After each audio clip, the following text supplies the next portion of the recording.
already start as President of India and in my capacity as a public man, I have taken part in many public functions, addressed innumerable gatherings, and inaugurated many a memorial, but I should not hesitate to confess that I am so intimately connected with the memorial to inaugurate which you have invited me today, and also with the young men in whose memory it is being raised, that I am finding it hard to suppress my emotions without taking into consideration the experience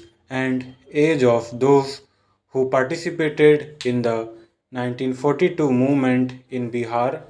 I must say that all of them were and are my colleagues, since I too had the privilege of taking part in that agitation.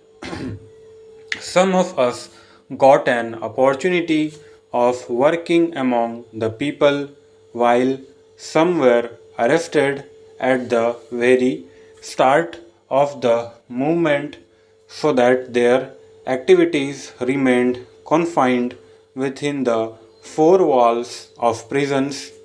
But some of us whose patriotic fervor raised them above the distinction between life and death became targets for bullets during the very first phase of the agitation and thus died a hero's death.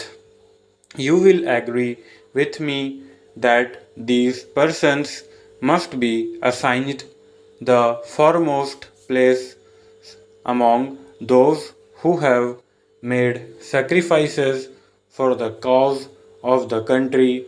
It is in the memory of such martyrs who laid down their lives unhesitatingly that this memorial has been raised today when we are luckily independent, and the object for which those young men made the supreme sacrifice has been achieved. It is our duty to keep the memory of those martyrs fresh in our minds and pay homage to them. Their courage and selfless love of the country will ever remain a source of inspiration for the people of free India. I still remember how the rejection by the British of the Indian leaders' demand had sent a wave of indignation throughout the country. Mahatma Gandhi and other nationalist leaders knew about the popular feeling in the country. They were keen to utilize India's manpower and this upsurge of enthusiasm in helping the allied nations who claimed to be fighting for democracy. It was possible only if India were declared a free country, or at least her right to freedom accepted in principle. Unfortunately, the government of the United Kingdom failed to rise to the occasion. The British authority decided to suppress by force the Indian people.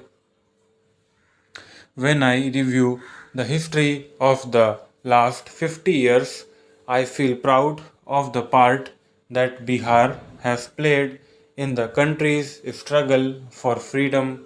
This feeling of pride is not based merely on the fact that I too happen to belong to this state.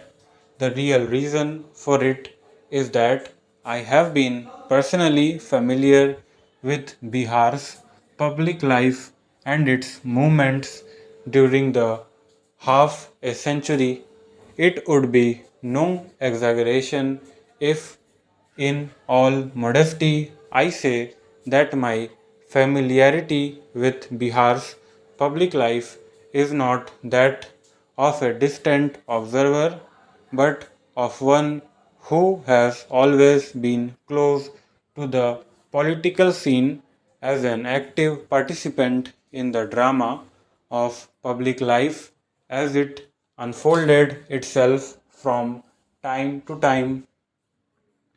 We can feel proud of the fact that the first experiment in the technique of satyagrah was conducted by Gandhiji in Bihar.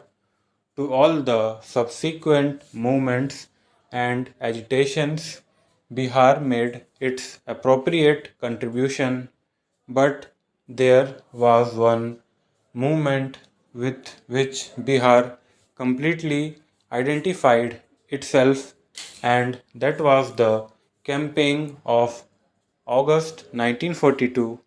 As far I know, and my information in this regard is fairly adequate in our whole history of the freedom struggle, it would be difficult to find a parallel to the sacrifices made and hardships suffered by the people of Bihar during the 1942 movement.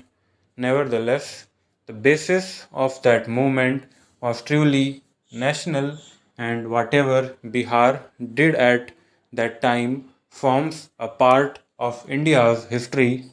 All these martyrs laid down their lives as Indians. Therefore, I feel that all that happened in Bihar during those months is a matter of pride, not only for this state but for the whole country, and these brave young men are the true sons of India. Their memory can admit of no geographical bounds.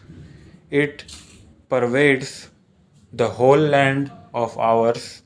Let us bow to those martyrs who sacrificed themselves in the name of India and for the glory of India. These patriots ended their worldly existence so that a new chapter in India's history may begin. They offered their lives so that the generations to come may breathe unfettered the air of freedom in this country. The government of Bihar deserve to be congratulated on all that they have done to perpetuate the memory of these martyrs. Man does not live by bread alone. He cannot ignore the sentiments and feelings on the foundation of which stands the edifice of human faith and traditions. It is from these that man derives inspiration. Again, it is these feelings which illuminate his path in life. This memorial sustain in people's hearts. Stop.